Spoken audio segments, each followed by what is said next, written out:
Betting apps promotions వ్యవహారంలో Panjagutta police స్టేషన్కు నటి రీతూ చౌదరి హాజరయ్యారు. మరింత సమాచారం మా ప్రతినిధి రమేష్ ప్రత్యక్ష ప్రసారం ద్వారా అందిస్తారు.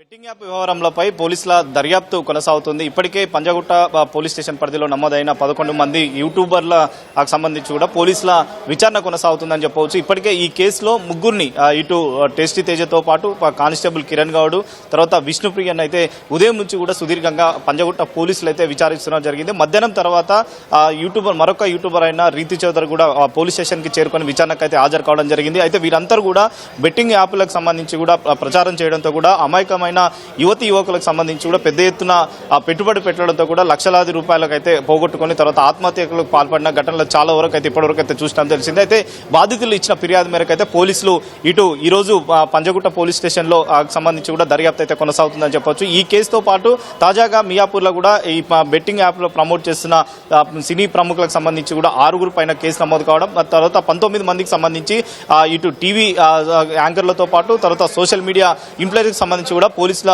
కేసు అయితే నమోదు చేసి దర్యాప్తు అయితే చేస్తున్నారు. కానీ పంజాగుట్ట పోలీస్ స్టేషన్ లో నమోదైన కేసులో మొత్తం 11 మంది ఉన్నప్పటికీ ఇప్పటికే అందరికీ కూడా నోటీసులు జారీ చేసి తర్వాత ఒక్కొక్కరిని విచారణకు హాజరు కావాలని చెప్పి కూడా పోలీసులు ఆ నోటీసులో పేర్కొనడం జరిగింది. ముగ్గురిని అయితే విచారణకు సంబంధించి కూడా నిన్నటి వరకు అయితే ఇద్దరిని విచారణ పూర్తి కావడం జరిగింది. ఈ రోజు విష్ణుప్రియ ఉదయం నుంచి కూడా సుదీర్ఘంగా విచారించినప్పటికీ రీతూ చౌదరికి సంబంధించి కొద్దిసేపటి కింద ఆమెను పంజాగుట్ట పోలీస్ స్టేషన్కి అయితే చేరుకోవడంతో కూడా ఆమెకు సంబంధించిన కూడా అంటే వీళ్ళు ఏ దాంట్లకు ఏ బెట్టింగ్ యాప్లకు ప్రమోట్ చేయడం జరిగింది, వారికి సంబంధించిన వాటిలో ఎంతవరకు అంటే ఒప్పందం చేసుకుని తర్వాత వారి నుంచి ఎంతవరకు వసూలు చేశారని దాని మీదతో పాటు పూర్తి స్థాయిలో ప్రస్తుతం అయితే విచారణ అయితే కొనసాగుతుంది. మరికొంతమంది ఎవరైతే ఉన్నారో వారికి కూడా నోటీసులు సర్వ్ చేసి తర్వాత నోటీసులో పేర్కొన్న విధంగా వారు కూడా విచారణకు హాజరు కావాలని చెప్తున్నారు. కానీ మరొక పక్క ఎప్పుడైతే పంజాగుట్ట పోలీస్ స్టేషన్లో కేసు నమోదు కావడం జరిగిందో ఈ 11 మందిపై కొంతమంది అయితే ఆ బెట్టింగ్ యాప్లను పూర్తిగా మేము ప్రమోట్ చేయము అని చెప్పి కూడా తమ సోషల్ అకౌంట్స్ లో కూడా పోస్ట్ చేయడం జరిగింది. అయినప్పటికీ పోలీసులు వాటిపైన కూడా ఖచ్చితంగా వివరణ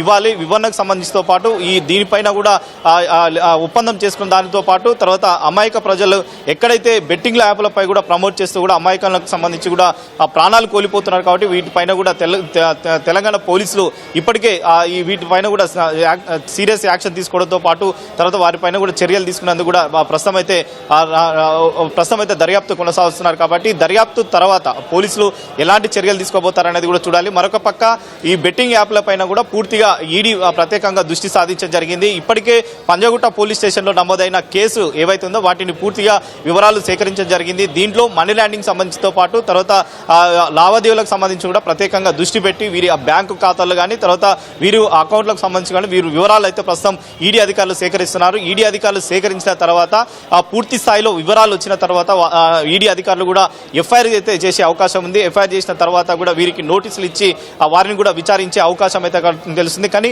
బెట్టింగ్ యాప్ల పైన కూడా ఇప్పటికే తెలంగాణ రాష్ట్రంలోకి అయితే ఒక హాట్ టాపిక్ మారుతుందని చెప్పవచ్చు.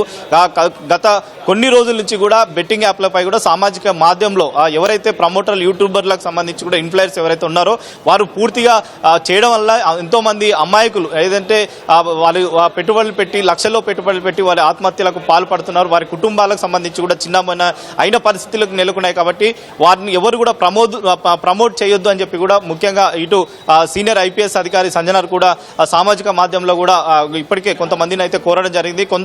కొందరు ఆల్రెడీ సినీ ప్రముఖులు కానీ కొందరు సినీ నటులకు సంబంధించి కూడా ఆయనకు మద్దతుగా సామాజిక మాధ్యమంలో కూడా పెట్టి తర్వాత ఎక్కడైతే బెట్టింగ్ యాప్లు ఉంటారో వాటిని ఖచ్చితంగా పూర్తిగా నిషేధించాలి, అమాయక ప్రజలను ప్రాణాలు కాపాడాలని చెప్పి కూడా సామాజిక మాధ్యమంలో కోరుతున్నారు. కానీ ఈ కేసుకు సంబంధించి కూడా పోలీసుల దర్యాప్తు విచారణ పూర్తయిన తర్వాత మరి ఆ పోలీసులు ఎలాంటి చర్యలు తీసుకోబోతున్నారు, వీళ్ళకు సంబంధించిన బెట్టింగ్ యాప్స్ పై ఒప్పందంలో కానీ తర్వాత వారు తీసుకున్న డబ్బుల పైన కూడా ప్రత్యేకంగా ఇటు ఈడీ కానీ పోలీసులు కానీ ప్రత్యేకంగా దృష్టి పెట్టిన తర్వాత వాటిని దర్యాప్తు పూర్తయిన తర్వాత వీళ్ళు ఎలాంటి చర్యలు తీసుకోబోతారనేది కూడా ప్రస్తుతం అయితే వేచి చూడాల్సిన పరిస్థితి అయితే ఉంది. Vote studio.